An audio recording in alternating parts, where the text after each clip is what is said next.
y'all. I'm April. Hey, it's Caroline. And this is Thursday Bloody Happy Hour. We are here and, you ready for it? We're ready.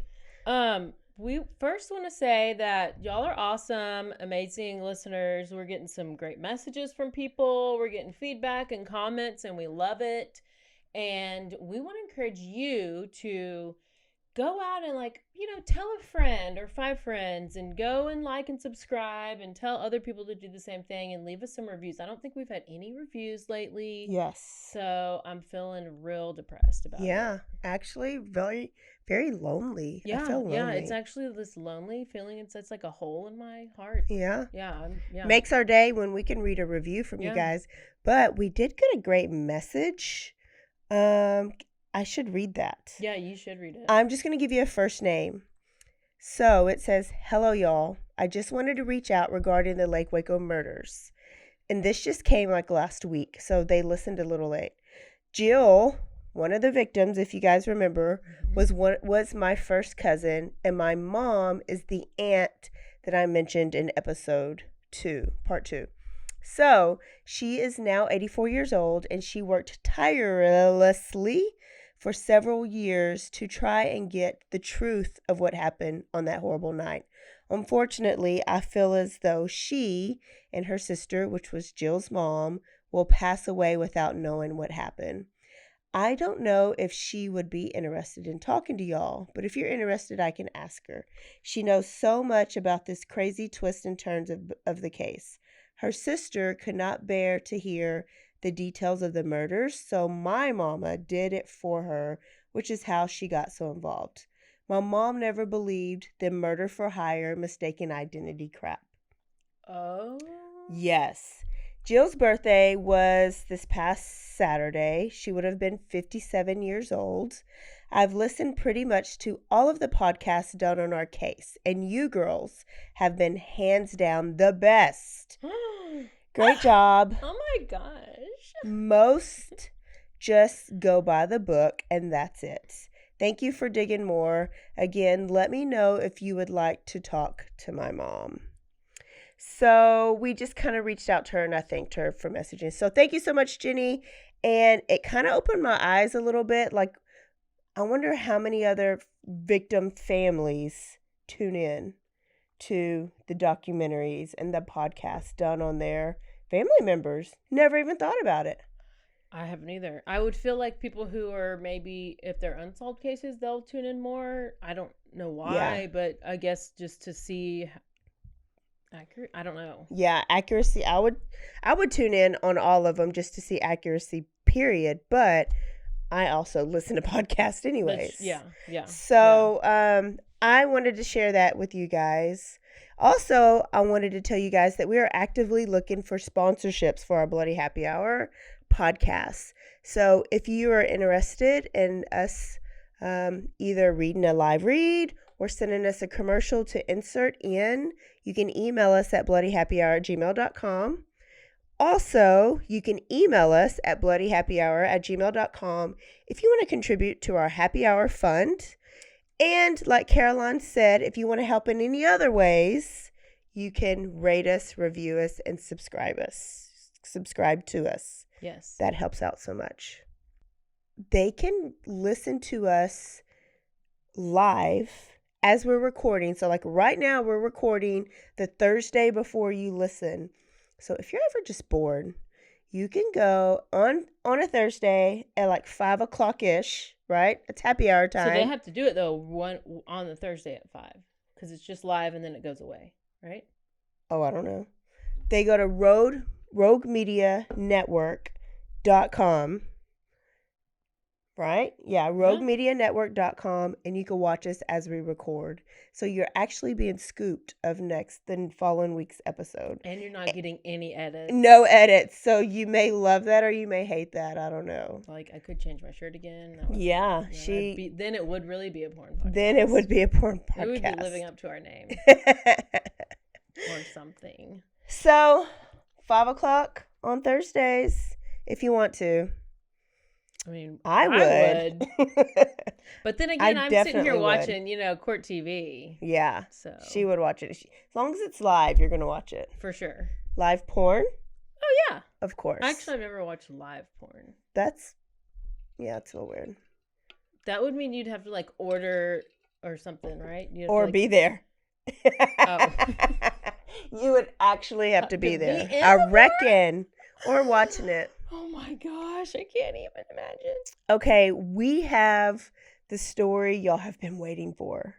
Oh my gosh. Since we started. I've been getting messages about this story since day one. Day one. What about you?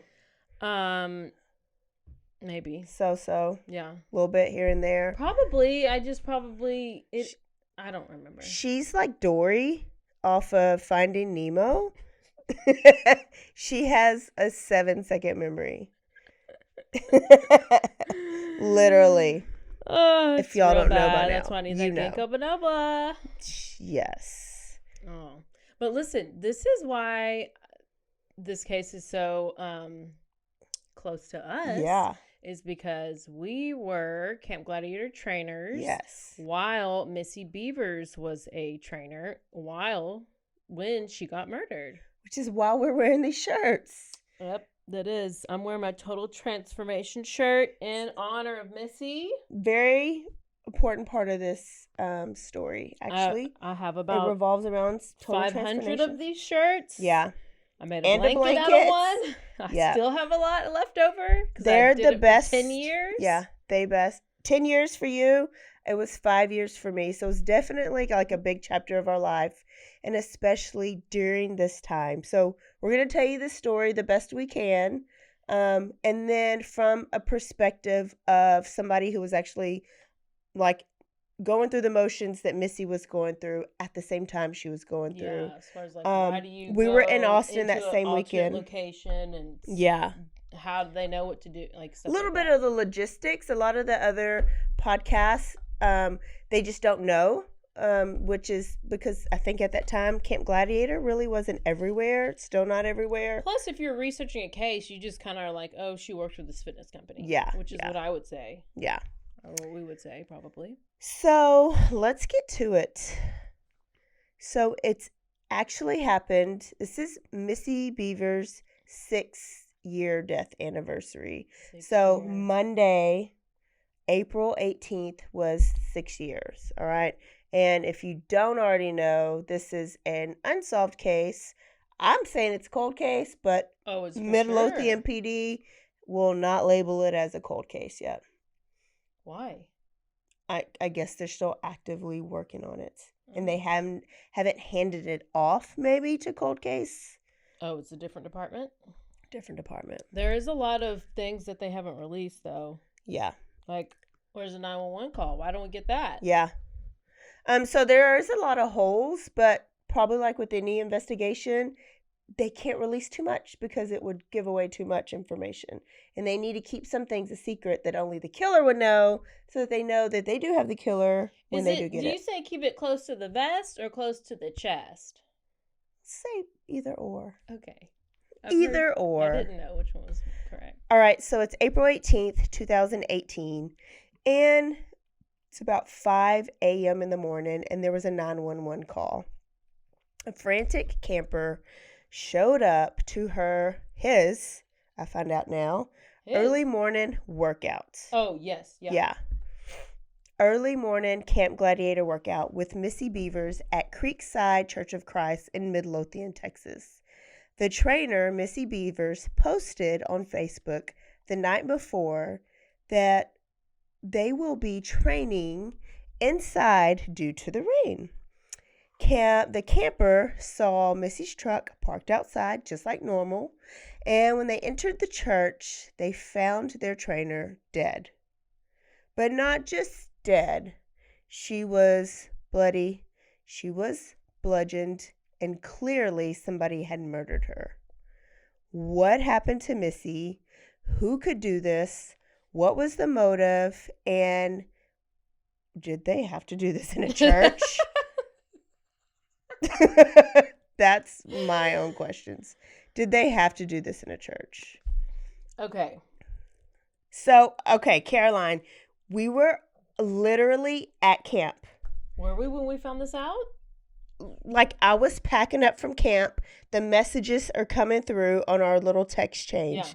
Missy's dead. Now, did you know, like, were y'all friends? Did you know her? Because I know, like, even though they're Midlothian, like, at this point, CG's growing, where there's just a lot of new people. I don't know. We'd been there for however long, and I don't know how long she'd been there at that point, maybe a year. I think she was, like, in her first year. And you just don't really know everybody until maybe, like, later on at the end of the year party or whatever. Well, and I had just done a breakout session that weekend in Austin at the Total Transformation we were at with a Missy. And I was like, oh, my God, I just was with her. Wrong Missy.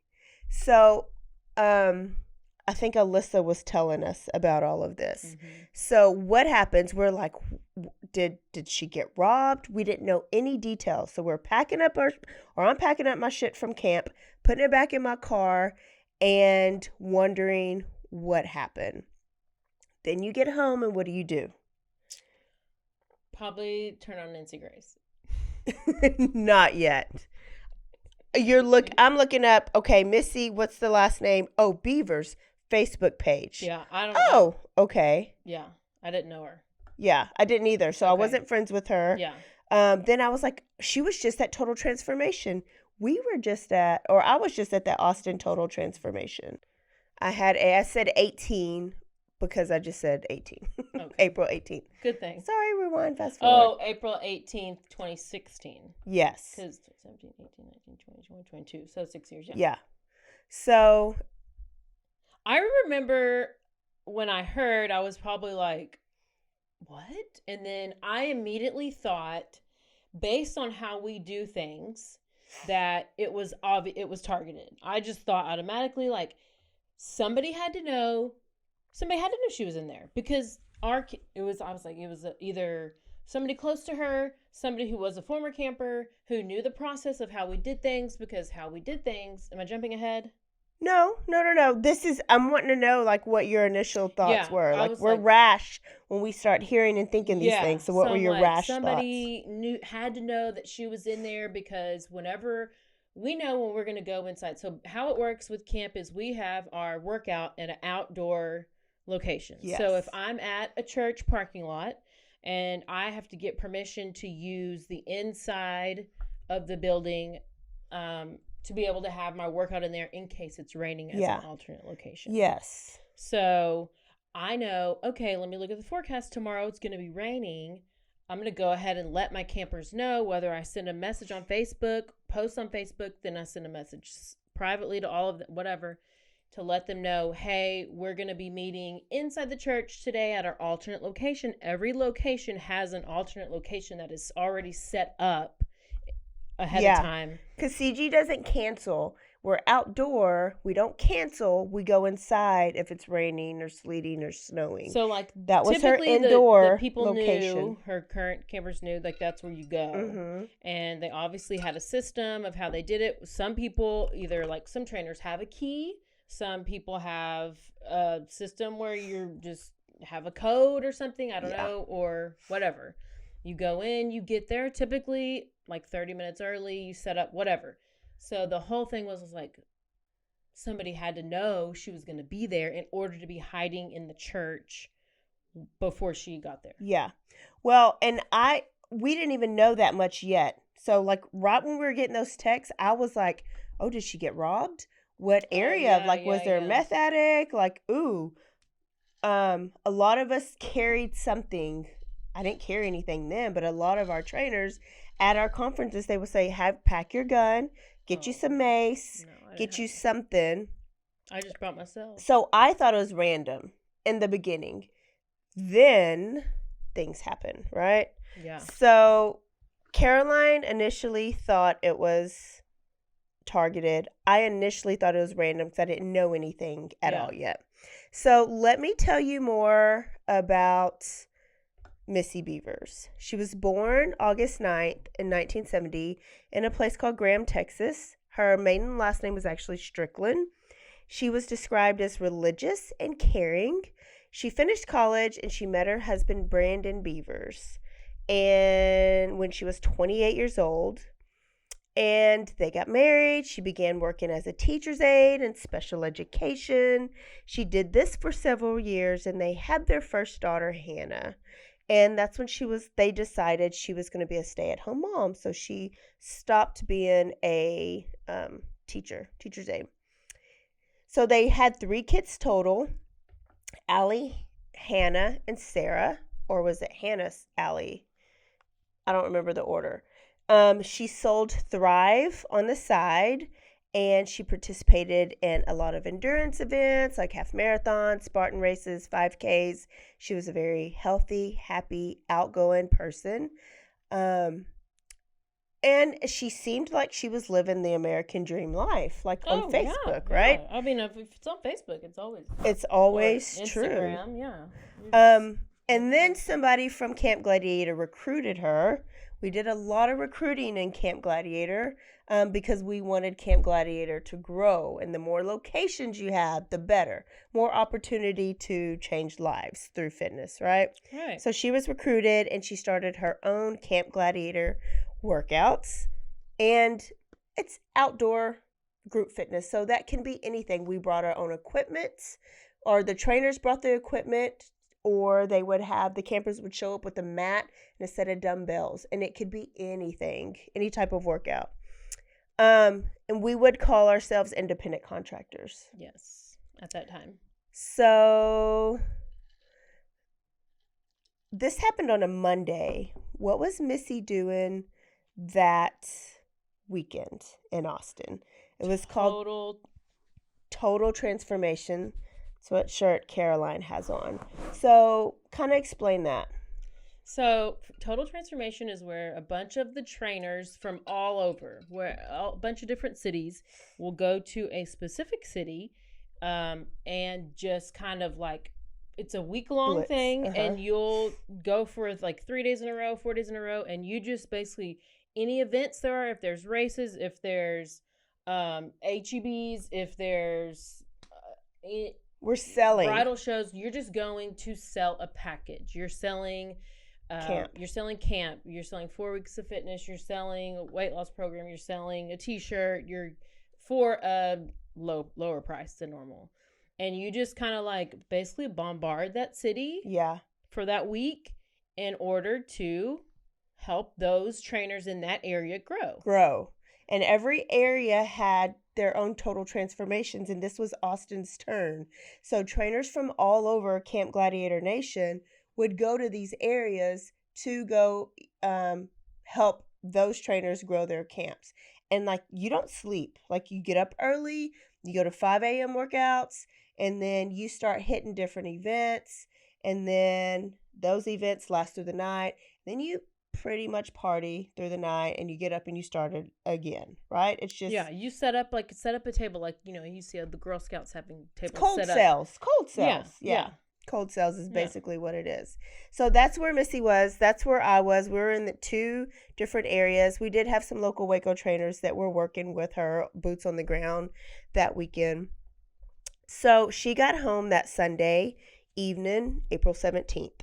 And as a CG trainer, your Sunday was prep day. You were writing your workouts for the following week.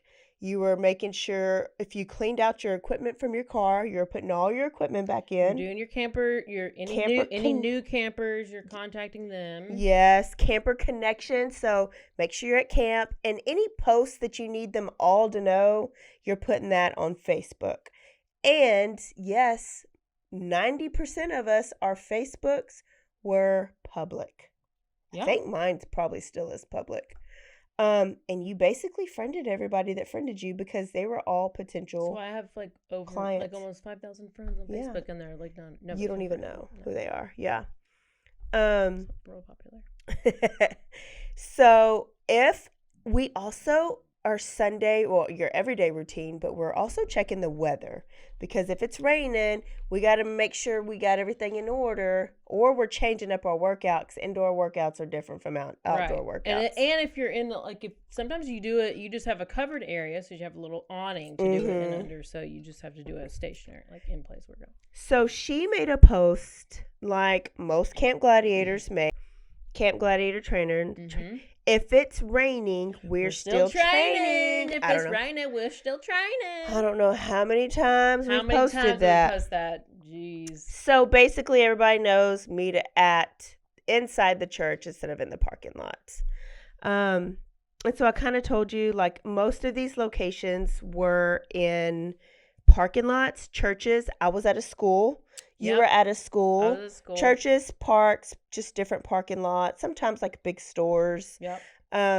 It made us easy for us not to have pay any overhead for gym. Yeah, it did. It was actually great. Yeah. So she didn't actually live in Midlothian. She lived in Red Oak, Texas, which is close, but she still had a drive. So instead of like I lived 5 minutes from my location, Mm-hmm. I got up and can get there quickly. She had a little bit more of a drive.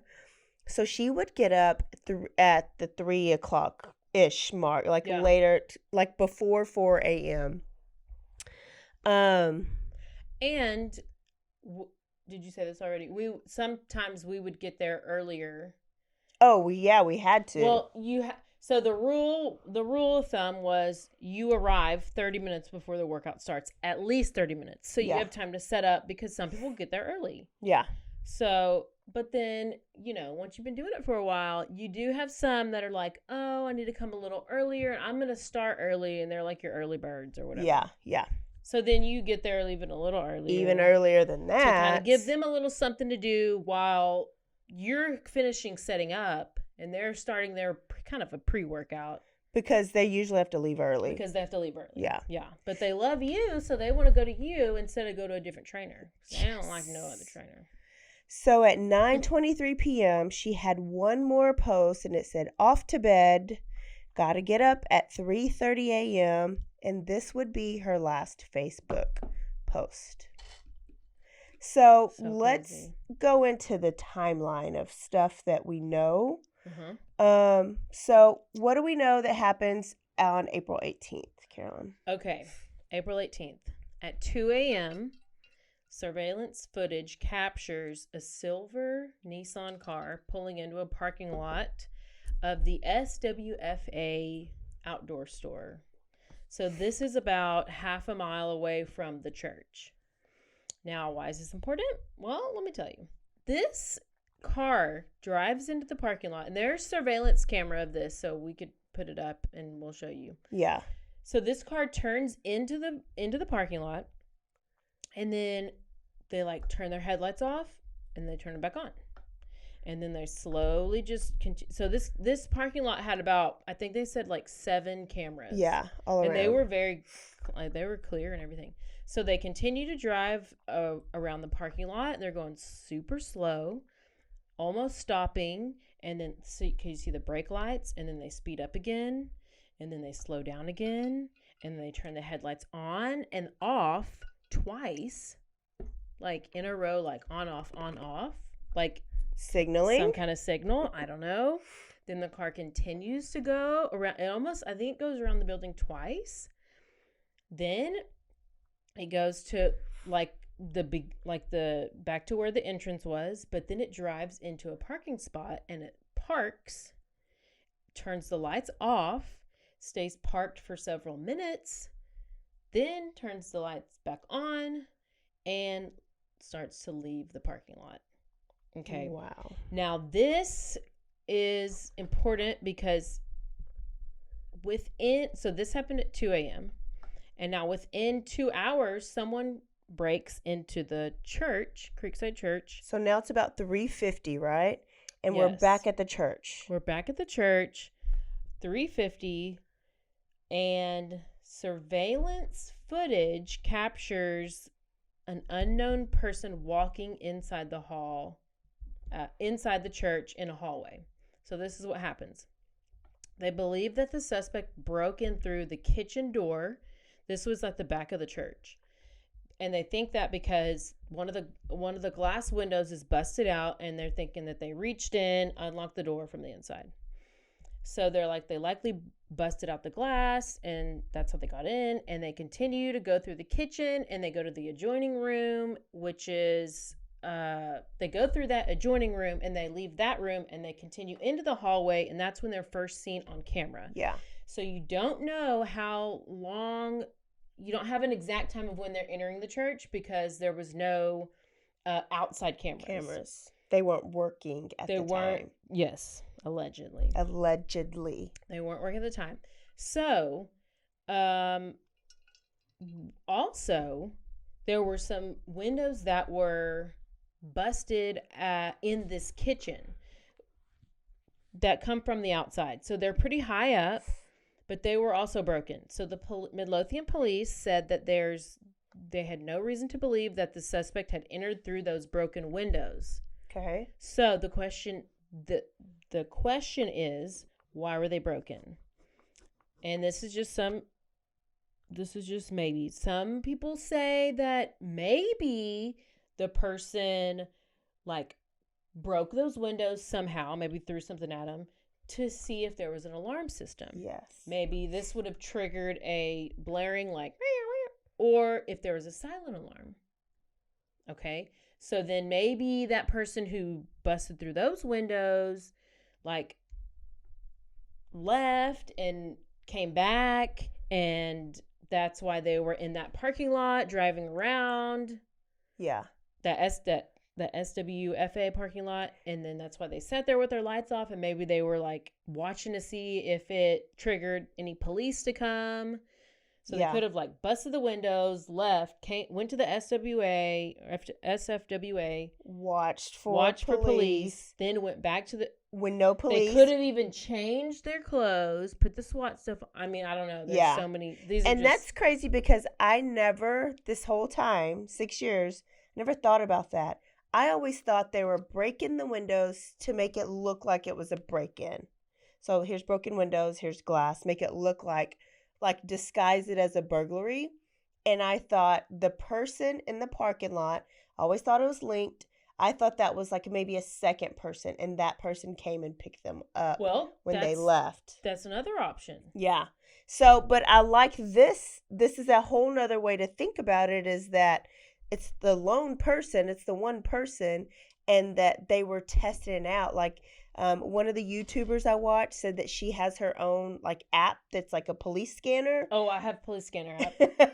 So they could have broke the windows to see if it's triggering, went and listened, waited, and when nobody came, they were like, bet, safe, let me go on and put on my apparel.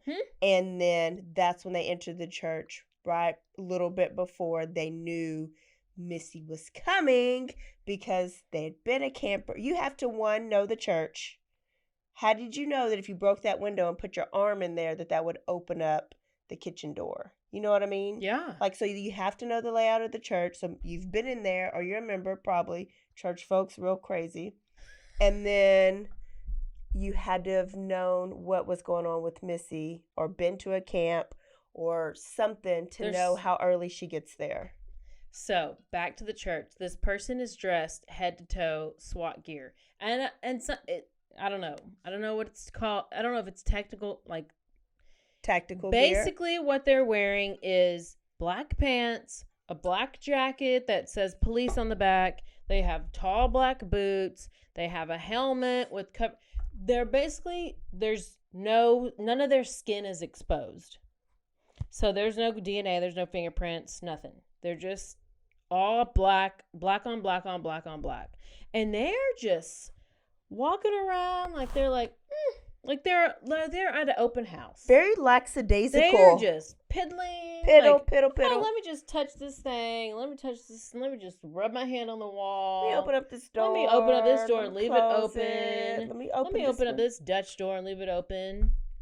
So they open a door, they look into a room, they walk away, they go to a next door. This door's locked. Now we see something on, like, they try to open that locked door with this like crowbar or hammer or something they have in their hand, and it appears they're using this tool to open the door. Well, they can't get the door open, so then they're like, I'll just walk away. Like, they tried to work on that door for like 3 seconds. Yeah. And then they walk away, and then they go to the next door, or they're walking down the hall, they come around the corner. Next door, this is the Dutch door. That's the door where it opens half on the top and half on the bottom. Which traditionally is where they put the kids, right? I guess. So the kids don't run away, like where the children's church or the daycare or something is. Yeah. And now a word from our sponsors.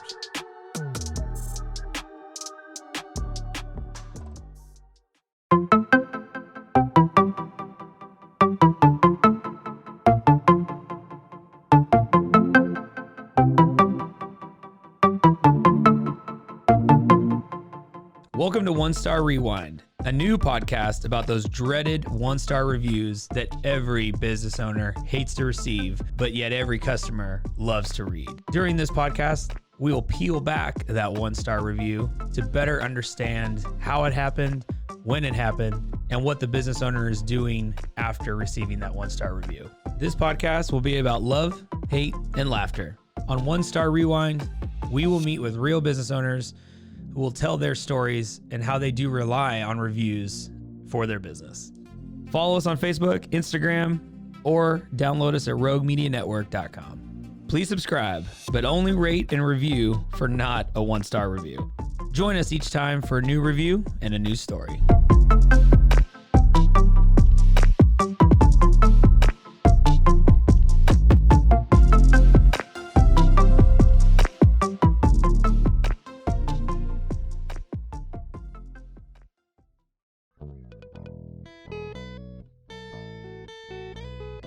Hi, this is Sarah. And I'm Carter. And this is Some of Our Thoughts.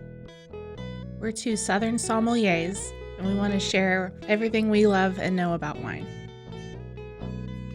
We started hanging out during quarantine and cooking and drinking and listening to music, and we just thought this would be a great way to bring everything we know to you guys. We will make wine knowledge and food pairings easy and approachable. So put on your favorite vinyl, grab your favorite glass of wine, tune into our show, and let's have some fun. Wine and vinyl. So check us out on roguemedianetwork.com or wherever you get your favorite podcast. We'll be talking about a lot. 911, what's your emergency? Do you hear that? It's coming from the house. It's coming from inside the house? Do you mean? Could it be? The Poltergeist. New from Rogue Media. Two haunted hotties talking about haunted places. Every episode we dive deep into the darkest places and give you a bit of history. We're getting spooky in all the right places. You've gobbled your last ghoul. Follow along for the craziest and spookiest stories with Debbie's Dark Tourism. The Stanley Hotel, Winchester House, The Alamo, Hotel Monte Vista, and more spooky places. Find us at _Poltergals. POLTERGALS. Look over your shoulder. It's us, The Poltergals. Wherever you consume the podcast, you can find us there.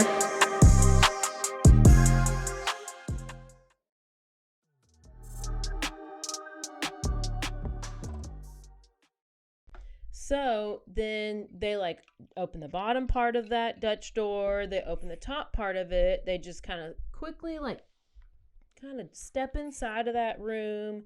And then they step outside of the room. They leave them open, which is real dumb. I mean, whatever. Then they walk down the hall.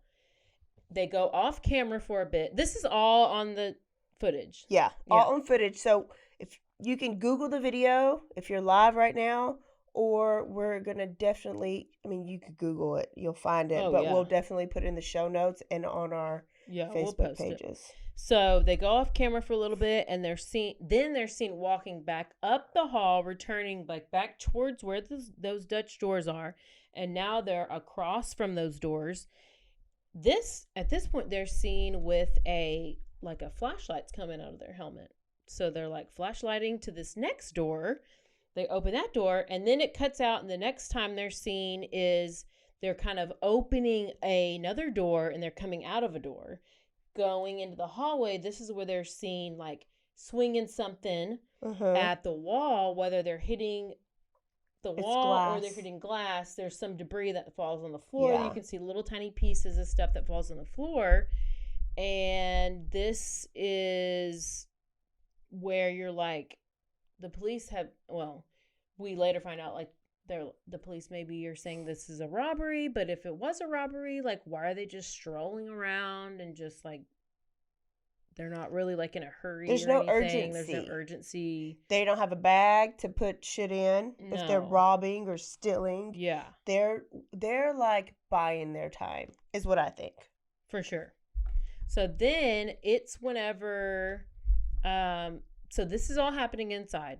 Then the person, whoever, heads into the direction where Missy would be heading.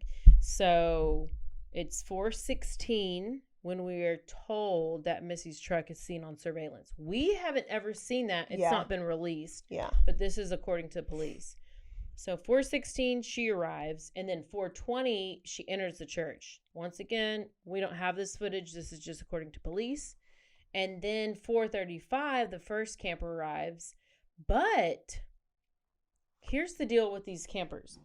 So she typically had 2 early bird people who would come.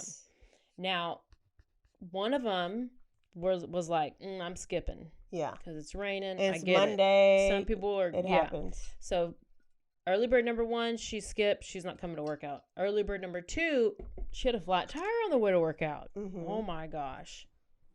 This, you know, you always say it's a God thing, and that's just a crazy circumstance. So the person who shows up first is your worst, like the worst nightmare. You don't ever want a newbie to show up first. You want to have like a veteran camper there to kind of like, you know, help out a little bit. You always have that one camper who's always there. So this person, it's their very, very, very first time to come to a Camp Gladiator workout. I'm shocked they came in the rain, but they must have been really dedicated. They wanted to really like change their life. Yeah, yeah. So good job. But apparently at this church, at this location, they were to go up to the door. There was a button that they would push, and they pushed the button, and the door's unlocked, and that button triggers the door to open. Yeah. Or to unlock, and then they open the door.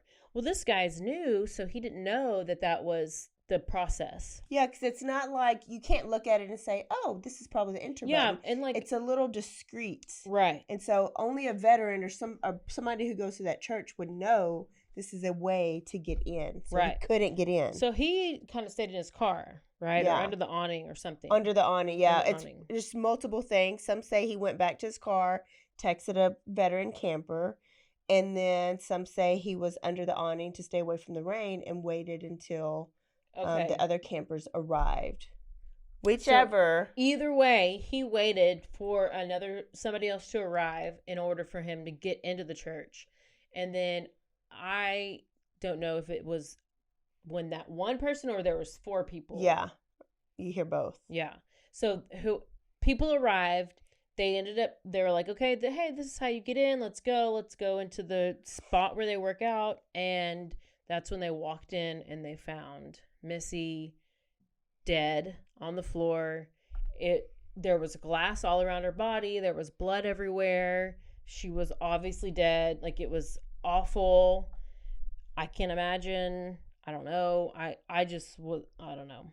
Yes. Then that's when they called 911. So I listened to an interview of Missy's sister-in-law where she was telling us, like, she was able to see Missy's video. What? They showed her, or the police told her, but I think she was able to see a portion of, like, when she walked in. So what do you do when you're a CG trainer? You go in your car and you're grabbing what before you walk in your location? One of 2 things. I have my backpack and I have my cup. I'm not bringing my table. Yeah. Well, and that's what she was grabbing. It's first day of a brand new camp. Yeah. So you're going to have a full setup. So she's So grabbing you grab her your table, you grab your and her iPad, and she's going in. So no, she's but her walking iPad down. was left in the truck. Or her, maybe it was the radio. Probably, yeah. Probably the radio. Which I had that in my backpack. I just remember thinking white table. I remember them damn white tables. But she grabbed her. So she was carrying her white table in, fold up table. Yeah. And when she walked in, she stopped and she looked over. And they think that she saw what might have been some broken glass, a broken debris. And so the cops were asking the sister, would she have continued? Would she have ignored it? Would she have tried to been a hero? Like what? And then she walks some more, and then she stops, like hesitates, like she hears something. And then when she walks into that room, she never comes back out. So they don't know what made her keep going. And so when you talk about that uniform, right? Could that person have worn that so that they can be trusted? Hey, there's been a break-in. Come in here. Police, SWAT. I know, but if it's covered, I would think maybe they would have had to her. I don't know. If there was, that's what I mean, like, was there footage inside? I'm in my head. Only I picture, in that main hallway. I know, and in my head I picture, because I always use the gym. They show her walk in, kind of slow, kind of something caught her attention. They think it was a glass. Oh yeah, if then she went into that room. What would you have done, and what do you think? I don't know. It's so early in the morning, and you're focused. Like, okay, I need to set up. Okay, if I'm bringing going in into equipment. Woodway Elementary, because I always use that one the most, because that was where I was at the most.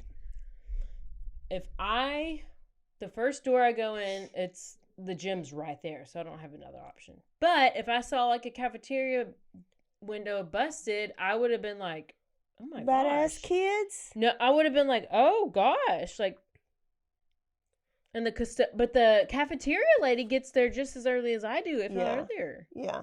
So I don't know. You know me, I would have probably, well, I guess I'll just set up my table, Yeah, I don't know that it would have registered. Seen somebody in that thing, I would have been probably like freaked out if they were covered. Like if their face was covered, that would have like scared me or startled me. I do catch a fright easily. I catch frights easily.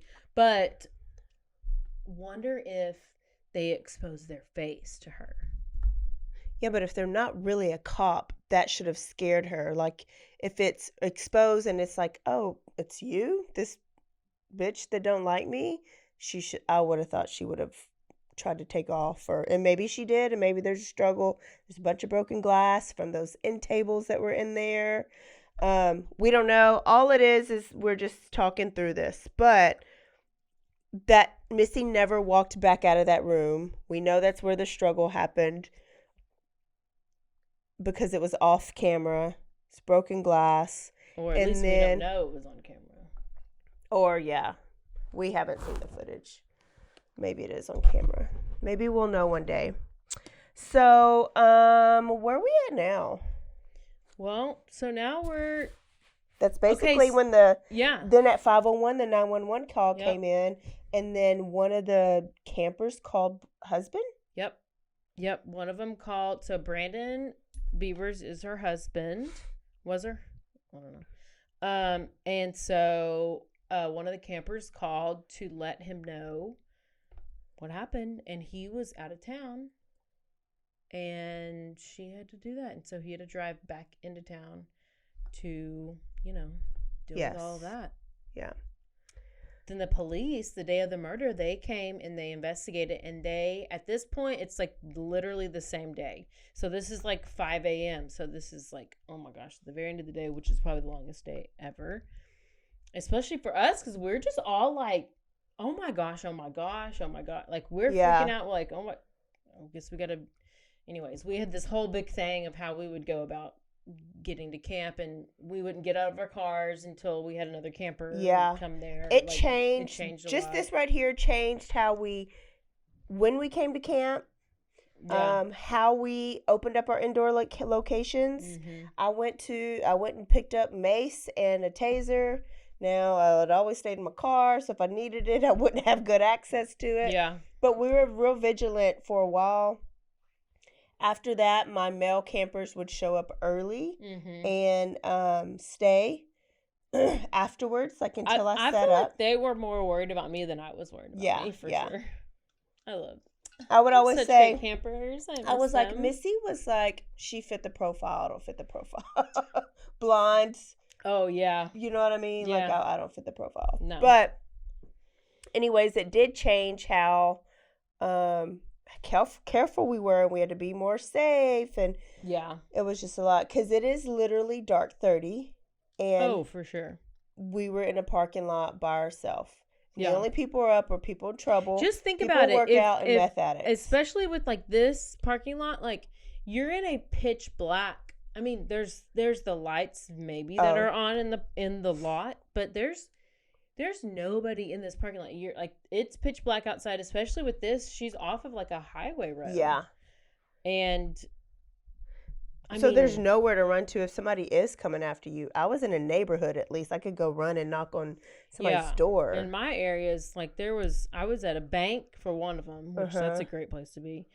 And then, because there's cameras everywhere. Yeah. And then a school.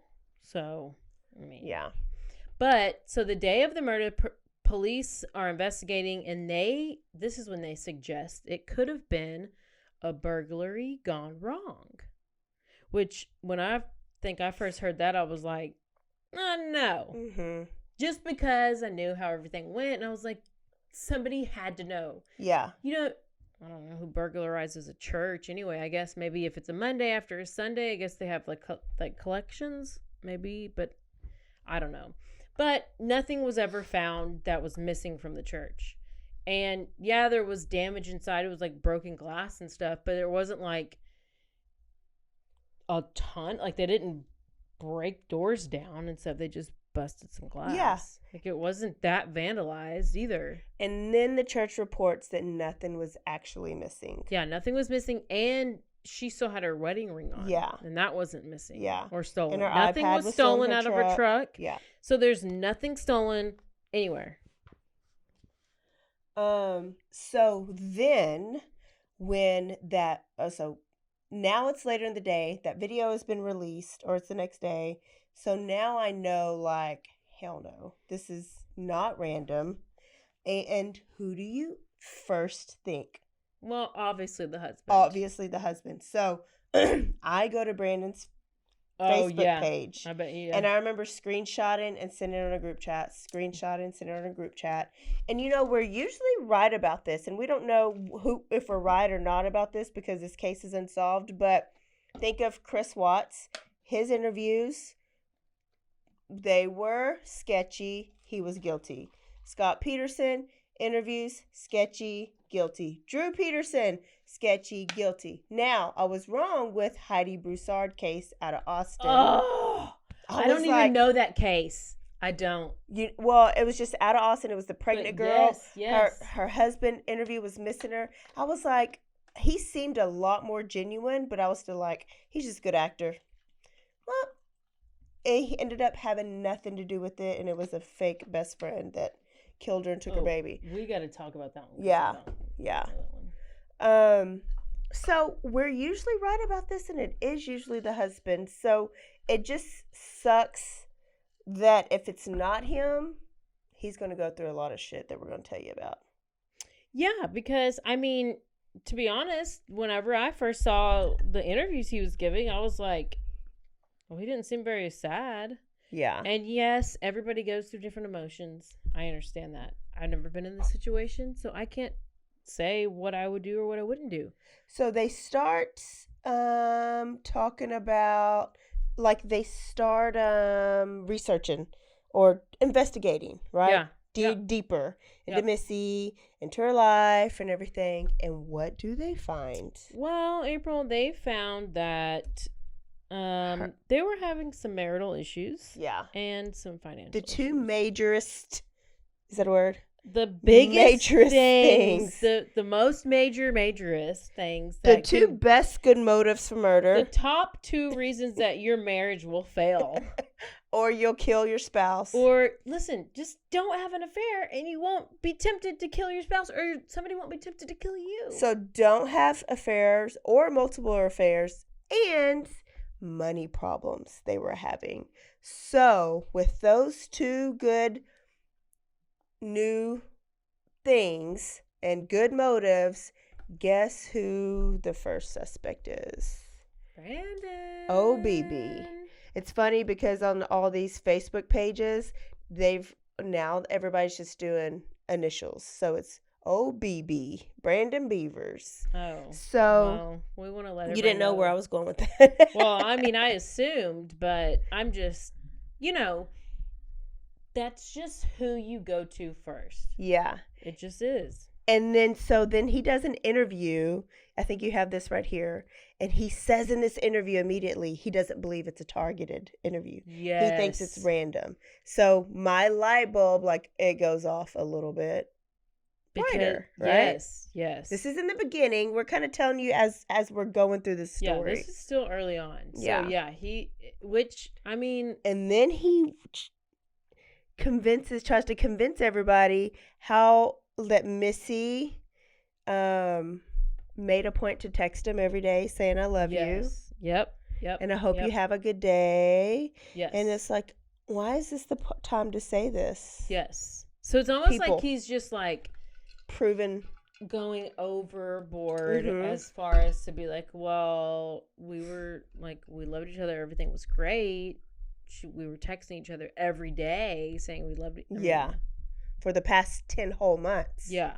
So we'll come back to that. I think at the end it's going to come. So when I was looking at Brandon Beavers' Facebook page, and this is all you can find this and research this in everywhere. But I was like, let me see the husband. Let me see what he's going to put on his page, right? And so I looked, and immediately you see some of these things. 5:20 a.m. on April 17th. He makes a post referring to his flight, and he has something about the Texas weather radar. He's going somewhere.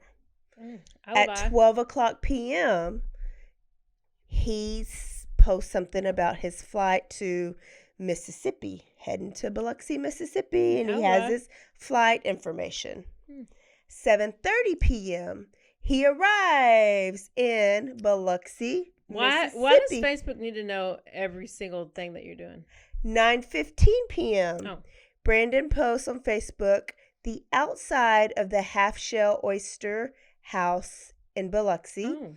And then he tags Biloxi, Mississippi. Okay? And says, first stop after 5-hour plane trip.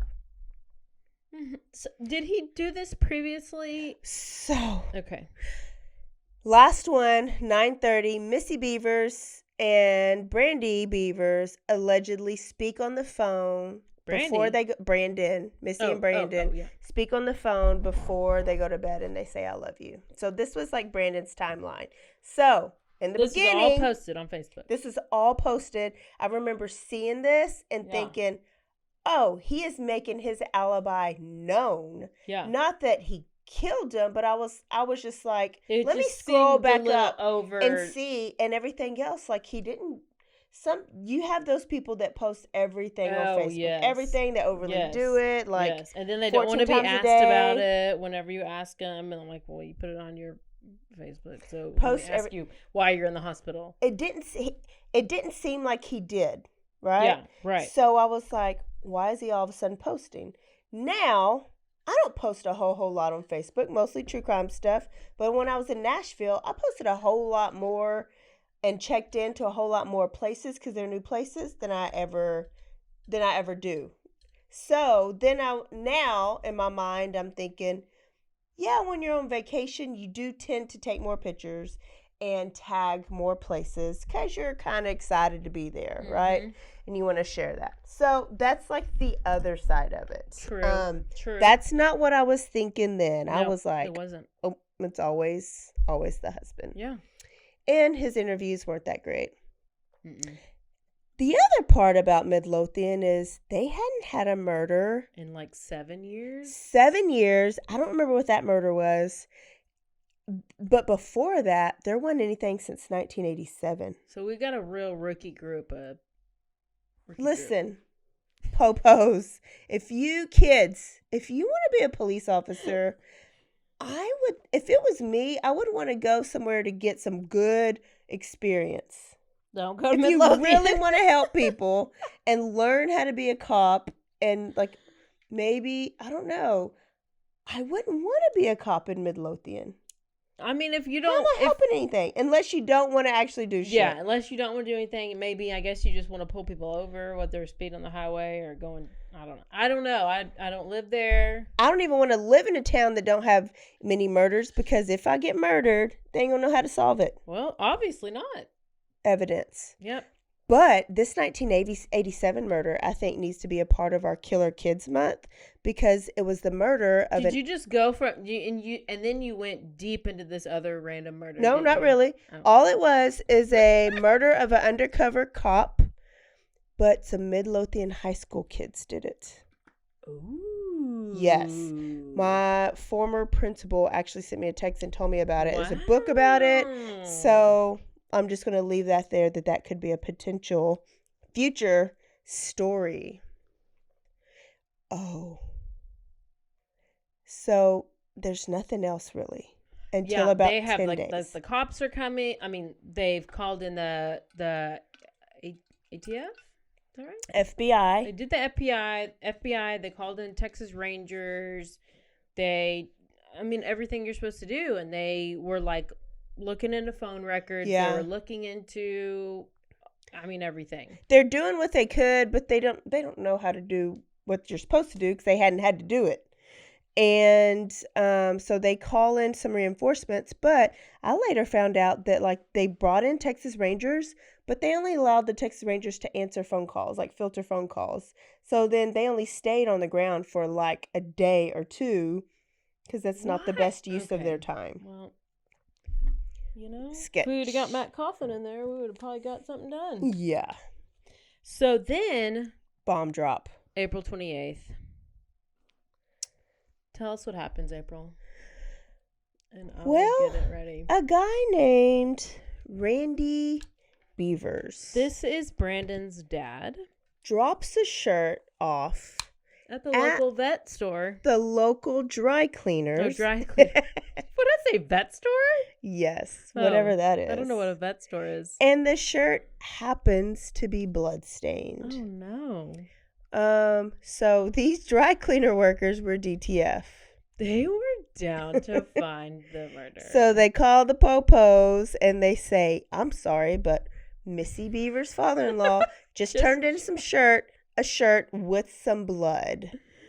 So that was craziness. Play the video. Okay, this is what Brandon and Randy have to say regarding it. Brandon? Yes, sir. And this is my father, Randy. How you doing? Everybody ready? We're good. Hold on just a second.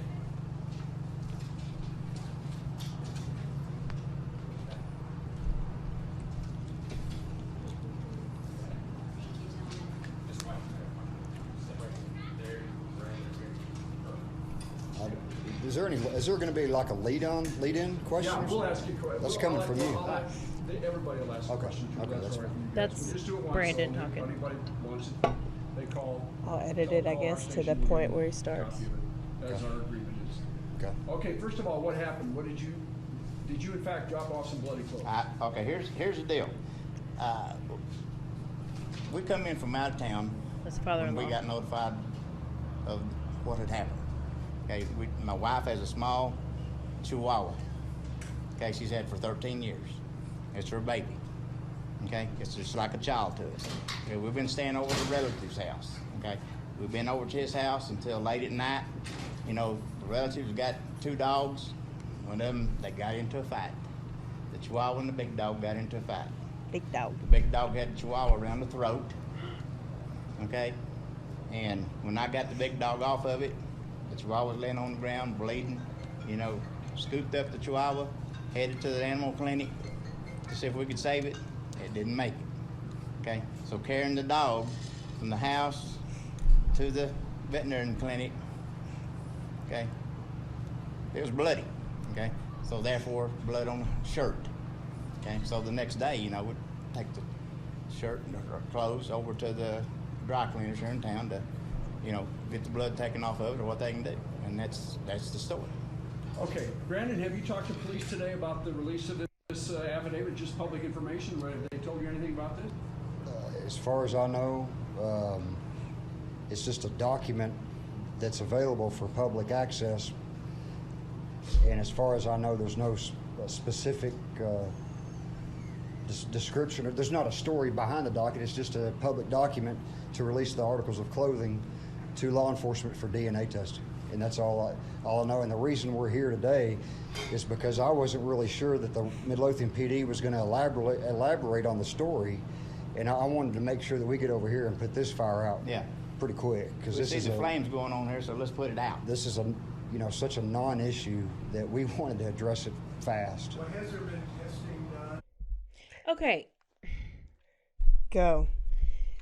I just feel like they're very defensive right off the bat. Yeah. And this is really what we're thinking then. Yes. Right? What? Fix your microphone. I'm trying. Oh, she got an issue. Okay. So at the time, 6 years ago when you saw this, what did you think? I was like, obviously he killed her. Because of the bloodstained shirt or because of the interview? No, I just thought that they just seemed very, like, mad. Like, I don't know. I just felt like I don't know. Okay. I don't have a really good reason for why I thought it. I just was like, oh, it's the husband. And obviously they both this is what I thought. I thought they hired a hitman and to do it all, and then the whole dog thing was an accident. Like, that was probably legit. Yeah. Whatever. The vet confirmed it, whatever. But I thought they still hired a hitman and that they knew all about it, and then that's why they had no emotion and that they just got mad. They just seemed mad, or just like they just weren't even sad. They just weren't emotional or anything. They're just pissed off. Like, well, how dare you? Well, I mean, I would probably feel that way if my wife was killed and I have to come like justify some dog blood. I mean, can I get a tear? Yeah, I'm not married, but but you don't even cry, so you would be the first but one. Okay, I feel like if I don't have a spouse, but if it was my dog, I would be like, if somebody murdered my dog, I'd be like real upset. I would feel like if I was married and somebody murdered my husband, I'd probably be pretty upset, or I'd at least have one tear. Yeah. Would you have at least one tear? I'm sure I would. So this is what my thought was. So like one. After this, could you at least have one? I don't see one anywhere. Yeah. Okay. After this, of course, Randy Beavers was the target of a lot of couch. What do we call it? Armchair. Plus the walk. Plus, what you're not seeing in this video is how he walks, which is exactly like the footage from the video. They have the same exact walk.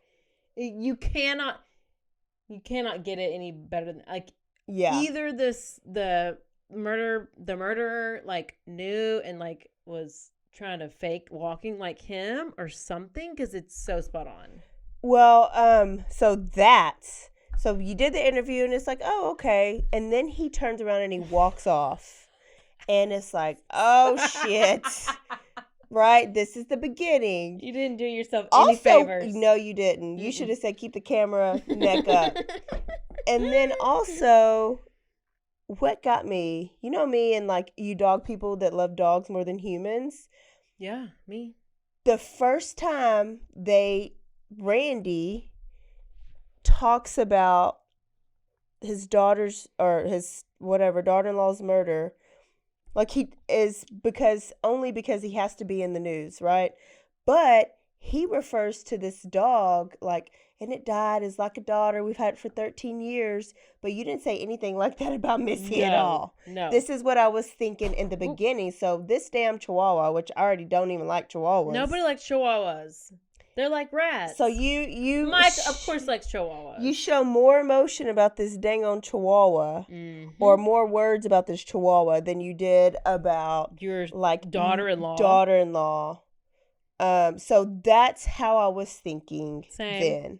And then the walk, but we are enlightened now a little bit after more interviews and more that he was out of town. His alibi was tight. Yeah. Whatever. Yeah. There's no way he did it. There's no way he did it. Yeah. So we know Brandon was in Biloxi. There's no way Brandon did it. There's no way Randy. There's no way either one of And so then people are like, it sure is funny. They're both out of town at the time of the murder. And that's how we think. We're trained to think like that. But what I found out is the father-in-law and the mother-in-law are always out of town. They don't live there.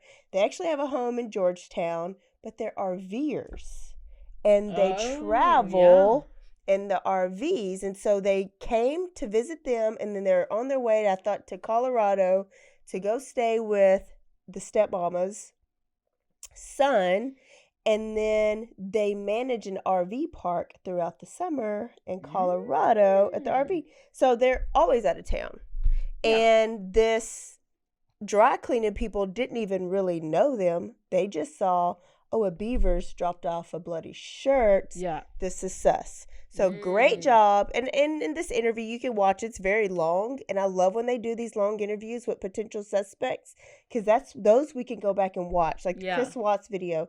So much footage because people like us watch that human behavior because we think we're in the FBI, but now we have the WIB. Sure. Yeah. We don't even need the FBI. We don't need the FBI. We have WIB.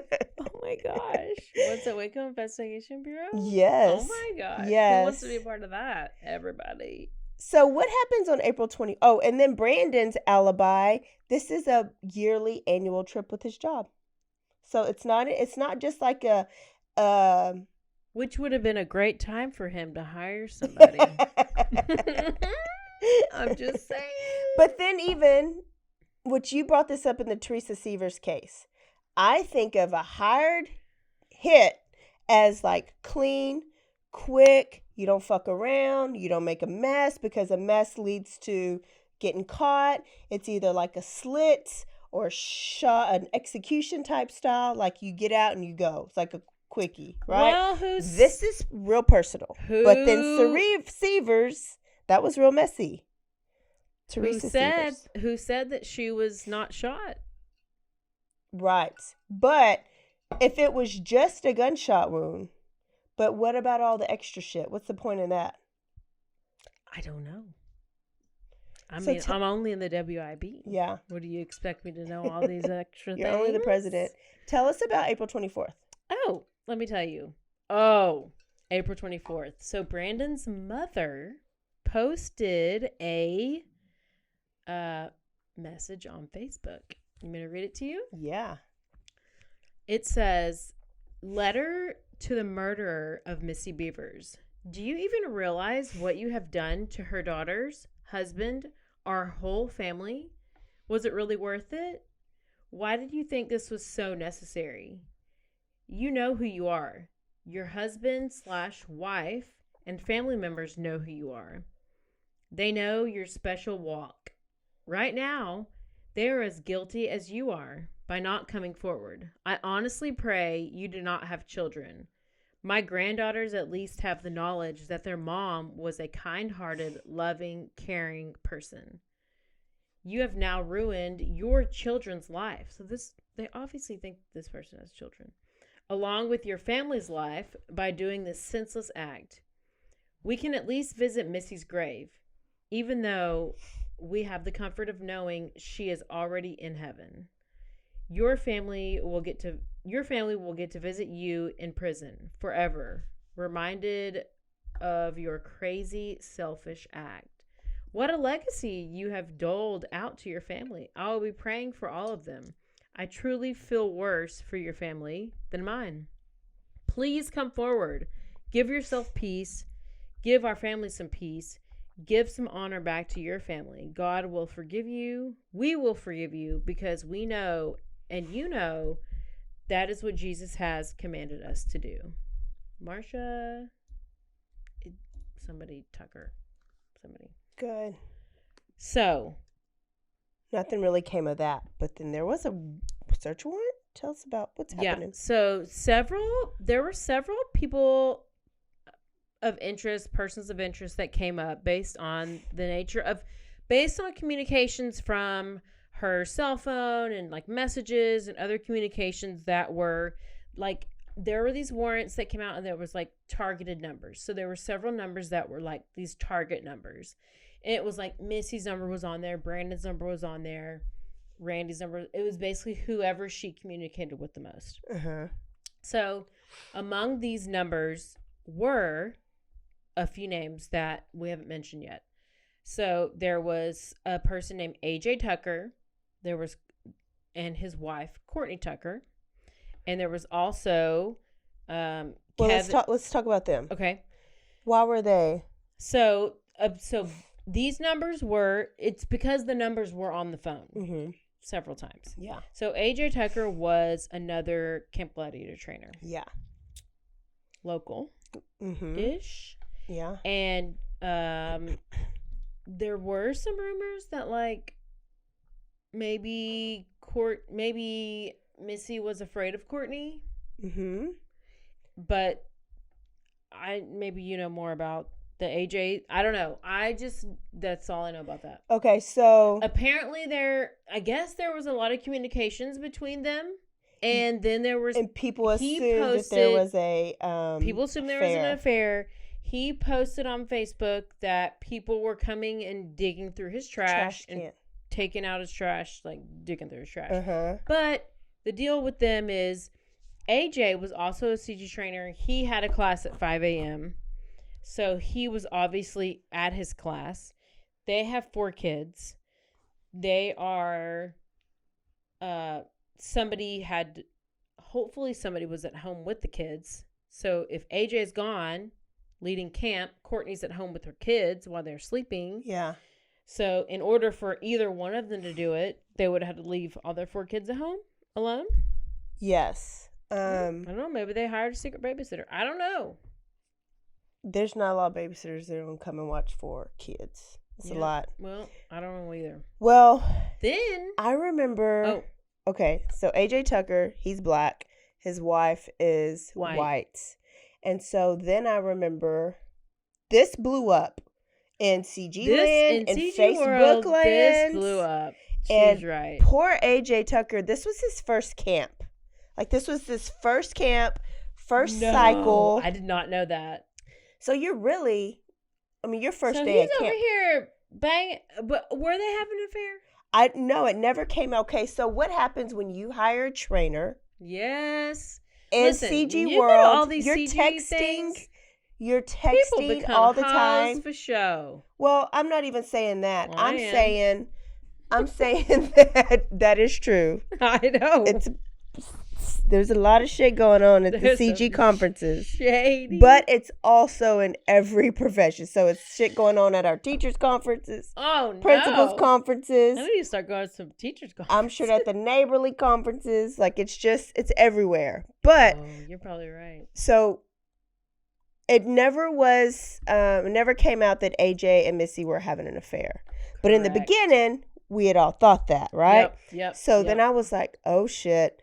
Brandon's mad because Missy went to Blacksville, got a little bit of the Alabama black snake. Randy's pissed. Brandon may know he can never live up to what the Alabama black snake might be. So that is a good motive. Right. And then it came out Courtney was pregnant. But also AJ was a self-defense. Yes, and had a lot of tactical gear. So that was what we thought. We were like, oh my gosh, he had access to all this tactical gear. It was him, and then we're like, oh no, it's the disgruntled wife. Yes. Maybe they're having an affair. The wife found out. She gets his tactical gear. They plan this thing. She goes and kills her because they know the plan. They know how it all works. We had this whole thing. In our head. we're saying we're all guilty of this, and everybody around the area was doing the same thing. We're just admitting it to it on the air. You look at her Facebook page. She was pregnant at the time of the murder, so pregnant people walk a little funny. Plus, she had a former broken ankle that if you go back on her Facebook page, so you may even walk funny if you're pregnant and you had a broken ankle. She has that foot sticking out. So she's got that one foot out. Yeah, so she walks a little duck-feeted too. Yeah. So we got caught up in it. Oh yeah. Police are not worried about AJ and Courtney Tucker at all. No. At least as of right now, they have no evidence to point them to the murder. They had alibis. AJ was running his own camp with his campers at the time Missy was being killed.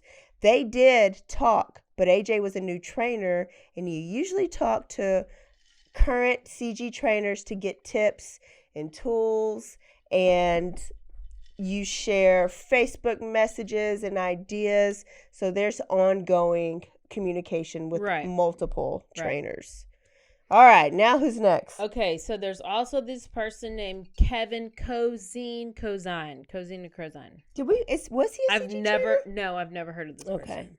Literally until today. Kevin Cozine and his wife. Kevin was into fitness. He was an MMA expert. He had a daughter that was friends with one of Missy's daughters, and he is the man who Missy was having an affair with. Yes, and that was validated. Yes, that was validated. I've never heard that. I was wrong this whole time. So there was a physical affair with him, which Brandon became aware of, and they started to go to therapy.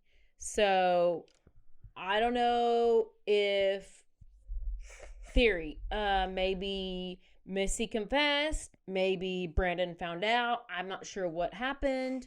Instead of divorce, they go to therapy. Maybe this is what's happened. It's not maybe like this. No, I don't know if Missy was like, oh, I had an affair, or if Brandon was like, oh, I caught you. Oh, yeah. Okay. Do you know and they are going to counseling. Yes, they did go to counseling. I just don't know how it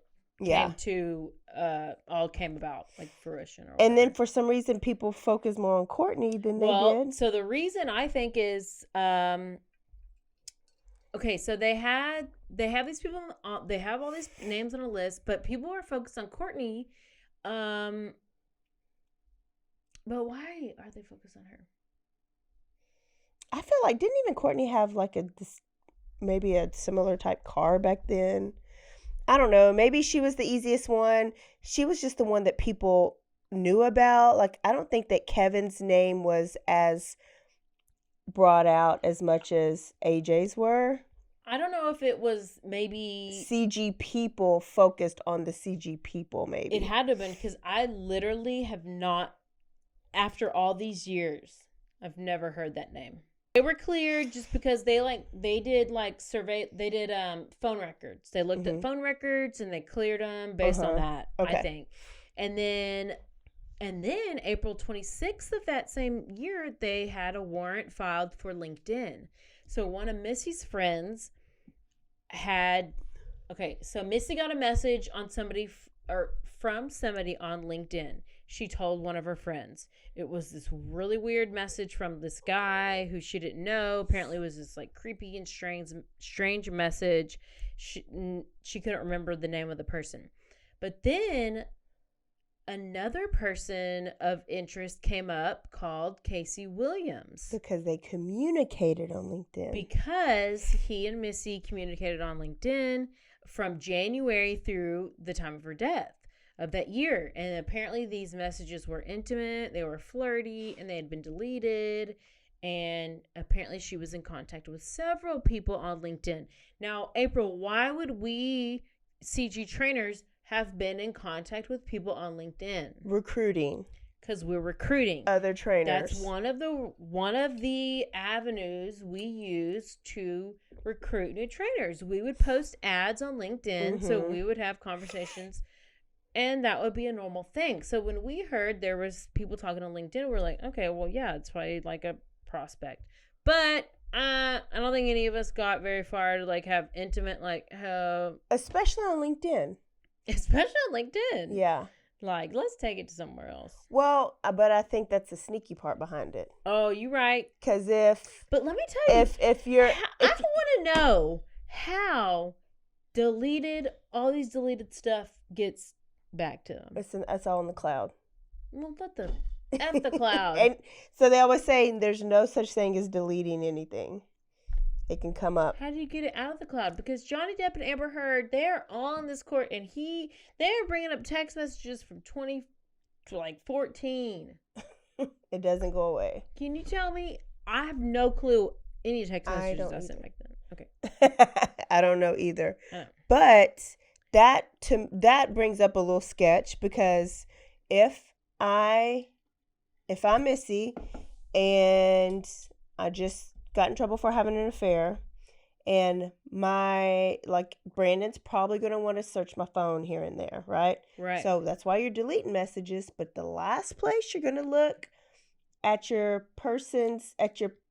phone for weird, inappropriate messages is LinkedIn. Yeah. You're going to go to, with Snap in back then, you're going to go to Instagram, you're going to go to messages, you're going to go to those other platforms. Mm-hmm. LinkedIn just would not be the one to get in somebody's DMs. No. So Casey Williams was also ruled out.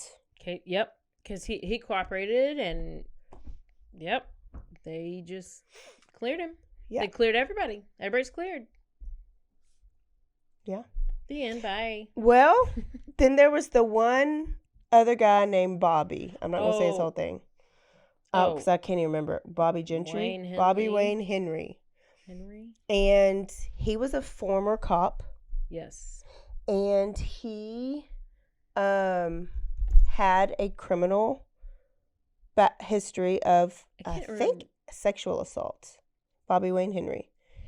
Aggravated sexual assault or some type of sexual assault. And he actually worked the Missy Bevers funeral. People noticed his gait, his walk, and his somatotype at the funeral, and his name came up. But for whatever reason, either he had an airtight alibi or there was just not enough evidence to. And apparently he likes to sue everybody who talks about him. Yeah. So we're not talking about it. Yeah. I don't think so. That's where it is. We're just reporting the things that are just already out there, not making up our own shit. Those are all the people whose names came up, went away. There's a lot of theories out there. Oh, I actually needed to bring one thing up that I forgot. Whenever this person came into the building, okay, on surveillance, okay, it's pouring rain outside. Somebody dying out there? It's pouring rain. Whenever this person walks in, there's no wet foot marks. No puddles, no anything? No. You think the uniform was in the church? I don't know. I always wondered, was this somebody that knew the church, went to the church, a member of the church or something? Or maybe they had already been there so long where they had dried off? Well, I don't know, because I was like, how are you can't just walk in from outside and you're not going to leave like slosh, like foot marks. Like there's no drips. Like their uniform is not wet at all. Yeah. That we can see. But the video's also very grainy. Yeah, but like from the footage of the SWFA, it's pouring rain. Yeah. So you would think you could at least see drop. Like there's nothing dripping. No. I don't know that I would be able to look at somebody wearing all black and know that it was wet anyways. I think I could. Here's what I want to bring up. I'm a rain expert, by the way. Okay. You didn't know that? I wanted to bring up that it was known, like in CG land, that Missy carried a gun mace, and a taser. Shit. This why person... did she have all that stuff? Why was she so worried? I didn't have anything. Never. Most CG trainers did. From when I found out, I was never going to carry a gun. I was on a school property. That's like something felony. But this person had to have known too. They got on this bulletproof vest. They got on this mask in case she maced. They got on all this insulation in case they tased. I'm telling you, they knew this person, like, it is... From day one, I'm like, there's something somebody's hiding. Somebody knows something. Somebody's hiding something. I think there's more to the story Listen, we're just down the road from this place. Like, we're an hour and a half away from Midlothian. What does that mean? I still think the husband has something to do with it. Oh. Still, you're entitled to your... We'll be recording in another studio. What? Hold it up. Pull it up. We'll be recording in the other studio. Let me know when you're done. 10 minutes. Oh. So I'm totally throwing out robbery gone wrong. What? That's what... Throwing out. Oh, you're canceling that. Canceled. Yeah, you're canceling Cancel. it. Like, there's no way... No. The robber would have to come and there's confess. It's definitely not. They ain't robbing anything. No. I don't think I don't know if Brandon would have paid anybody. I wonder, could he have known more than what he says, and that's why he felt like he needed to post all the alibi stuff on there. But True Crime Broads puts out a very detailed, like, they have multiple episodes they focus on the Missy Bevers case. And they do not think at all, I don't know if it's because they were close with the family, that it was Brandon or Randy or any of them. They're not an inkling. They don't have that at all. I do think that it could have been, if Brandon was having an affairs, they said there were multiple affairs. So I don't know if that means Brandon was having one. I think it could have been a psycho side piece or a disgruntled wife of maybe somebody Missy was entertaining. Robbery gone wrong? No. Like, nothing about that says robbery. No. Mm-mm. Nope. So I say go on and look at all the videos and study. Yeah, let us know what you think, because my theory changes. And there's one thing that we left out, and I don't even know if Could you try again? Oh, excuse me, Siri. Bye. Siri, I'm recording a podcast. I need you to stop. She's so rude. What about the 2 cars that were possibly seen in the... Okay. There was like a dark car that was a dark also SUV seen? That was seen. Excuse me, sorry. A dark SUV that was seen leaving, but there's not much information on that. No, I didn't get much on that. And then supposedly there was a silver-ish sedan. Oh, that's the Nissan one. Yes. That's the one that was at that SWFA parking lot. But that was also seen in the back of the church. And also, what you guys skipped over, because they tried to get the owner of this sedan to come forward, and they never would come forward. Yes, that's why I think a lot of people don't think it's even related. Well, if you're not related, you would be like, oh, hey, that was me. That's me. I was meth. flashing my lights, and I was on meth at the time. Yeah, sorry. And I fell asleep while I was driving, and then I needed to get up or in 3 I was seconds, like and hanging, I needed Doritos. I was screwing in the parking lot. Yeah. And we accidentally hit the lights a couple times. Yeah, we hit the brakes. Sorry. She was giving me a BJ. Like, come on. That's why I think it's fishy, because nobody... And it's not like this was just Midlothian and like Waco News. This was Nancy Grace. This was Barbara. Listen. Wait, was it Barbara? Katie? Dateline? Like, it was all over. We got somebody we know. So just to wrap it up, Brandon Beavers has now since remarried. What? Yes. Listen, You haven't even somebody followed else the going to get remarried with 4 kids, and I can't even get remarried with no kids? I'm pissed. I'm leaving. He has since remarried, and sometimes they go and they spend the holidays at Missy Bevers' mom's house. Well, that's nice of them. Daughter, Hannah, I believe it's Hannah, She's is probably 21, and she's in college in Oklahoma, graduating in May. She wants to be a counselor because she suffered from a lot of fear and anxiety post-death. I bet she did. She said that she would like randomly create scenarios that she's going to get killed or that somebody's coming after the rest of the family. Allie, the middle daughter, is 19, and she goes college at Tarleton State. And then Sarah's in 14, and I guess that's a high schooler. Yeah. Randy Beavers and his wife are still traveling the country in their RV, running RV sites, living their best life. Yeah, retired life. Wow. There's a story of Missy Bevers. You guys have been waiting for it. I hope we did it justice. I hope we did it. I feel like we did. We even dressed up. We wore CG stuff just for this. Can we tell them what next month is going to look like? Oh my gosh. Okay, listen. Okay. It's going to be Killer Mamas. Killer Mommies! And why? Why is it going to be Killer Mommies? Because guess what next month is? It's Mother's Day. So why would Dia we de not? Madre! Why would we not? We might even bring our moms to be part of the episodes with us. Or if you're a mom, maybe you'll be a part of it. I don't know. If you're a killer mom, we really will have you on. Oh, let's call Andrea Yates. Let's call, Susan Smith. Let's call Diane Downs.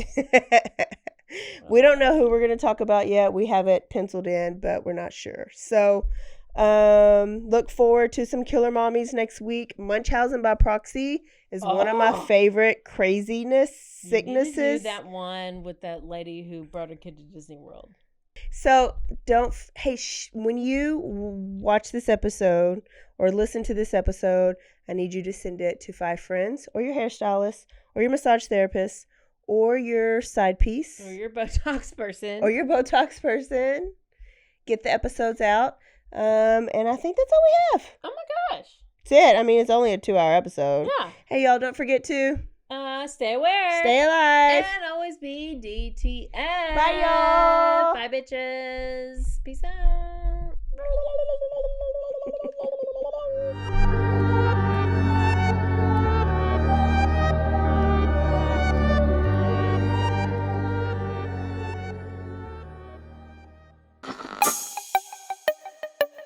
This has been a Rogue Media podcast.